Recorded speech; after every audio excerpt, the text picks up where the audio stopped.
Japan is a fertile land that is tropical and humid in the south and cold-ish in the north.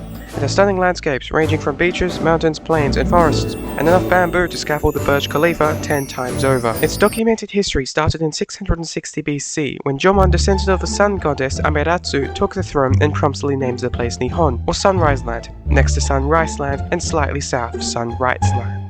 During this period, its imperial government was a less extreme version of China's, where in China, what would happen is a noble family sets an emperor who everyone loves, and loves everyone.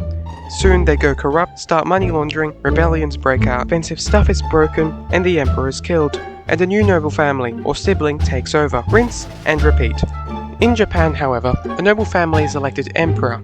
Everyone likes them, except for a clan that starts a civil war, and usually gets wiped out or they flee. This carries over in a rather isolated Japan until they decide to visit Sunrise Land and take some sunrise in the 3rd century BCE during the Yayoi period. This was not the first time Japan visited China to get some inspiration, as before Japan was Japan.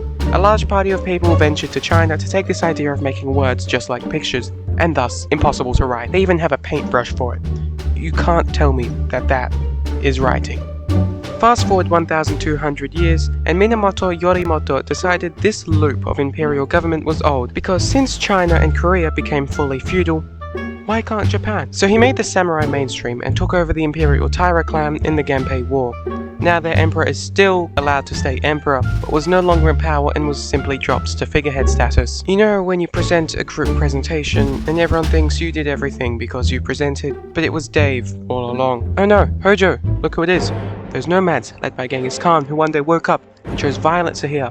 They took over Sunrise Land and the Song Dynasty in Sunrise Land. What will you do? Well, we had troops and barracks on the shores of Japan. He waited, still, he waited. Then a storm picked up and convinced the nomads that they live in a society. Oh no, they're back, and this time they brought his grandson Kublai. This time they made progress invading and setting Iki Island on fire. They were making more progress and did the same to Tsushima. Now, they made it to southern Japan, but luckily Jin Sakai went Avatar mode and kicked the Mongols out using another storm. You're safe now. Time to go back to killing your siblings so you can stay in charge. Not too much happened until there was a misunderstanding with who wants to become the next shogun, and then all-out war broke out. Because this is a normal first reaction to misunderstanding. 1500s Japan was but a group of warring clans fighting for power with swords and bows. Oh wait, those guys with big boats are back and they have guns! Now Japan is fighting itself, but now with guns! When they were finished, the Tokugawa clan was the most powerful clan, and everyone agreed so they were now the shogunate. Japan was mostly at peace and ordered to close borders, and for more than 300 years they could focus on poetry, reading and writing books traded to them by the Dutch, and also woodblock art. This continued until two anti-Tokugawa clans in the late 1800s banded up and burned some stuff until the shogun noticed. Then, you guessed it, war. This time the shogunate was not so victorious and slightly, not dead, but fled. Now it's 1871 and they had the choice to elect one of their own leaders as emperor, or elect some 14-year-old kid named Meiji to become leader. Now, they wanted to militarize rapidly, so they allied with Britain and invaded Korea and northern China. Except Russia wanted to build a railroad there, so Japan let them, but with supervision so heavy that Tsar Nicholas got unnerved and went to war with them. Here's some propaganda from both sides. Japan had a problem now, because Russia was Russia. Japan was not quite so militarized as they actually wanted to be. This is why everyone was so shocked when they actually went and won. This was a major turning point in Japan's history, as later they were ready for some Serbian guy to shoot Franz in the face and start the Great War. The war to end all wars. Unfortunately, the war ended nothing, but since Japan was allied with Britain, they were legally allowed to invade some islands controlled by Germany. This was all good with Japan, as now they had more military power and influence. Now they were ready for some angry Austrian guy to get kicked out of art school and have the most stereotypical villain arc one could possibly imagine. If you do not know what I am talking about, then think about it. Child was abused by father and loved mother dearly. He was smart and had good grades until a close sibling died of measles. He opposed his father on basically everything, and then applied to art school because his father wanted to get him into politics.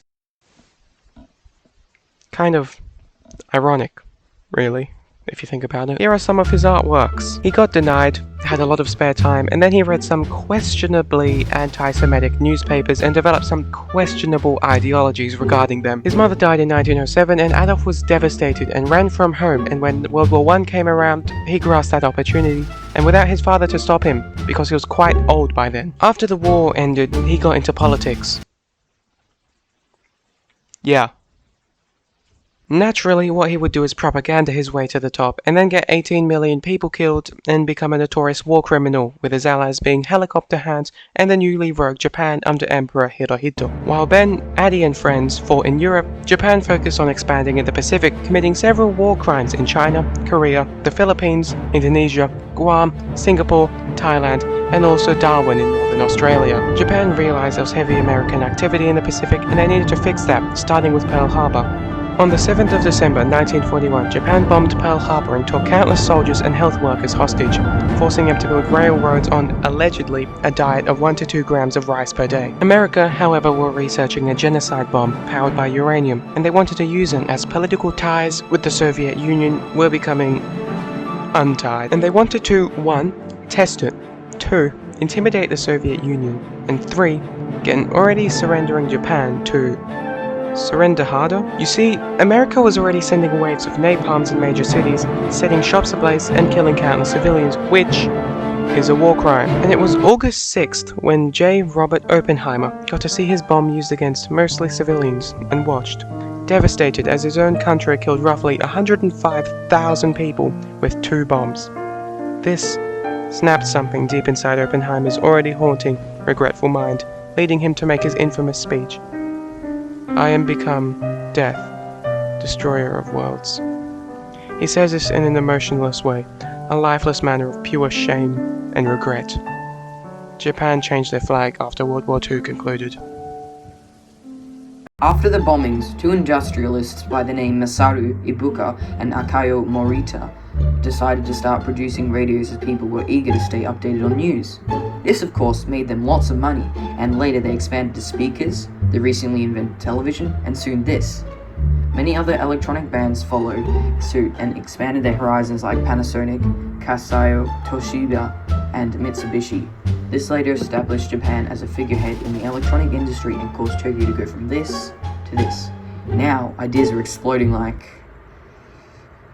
I won't make that joke. Electronic rice cooker in 1945, instant ramen in 1958, Shinkansen in 1964, and their first electric car in 2009. They also made countless electronic gaming boxes, as well as an unexpected explosion of anime.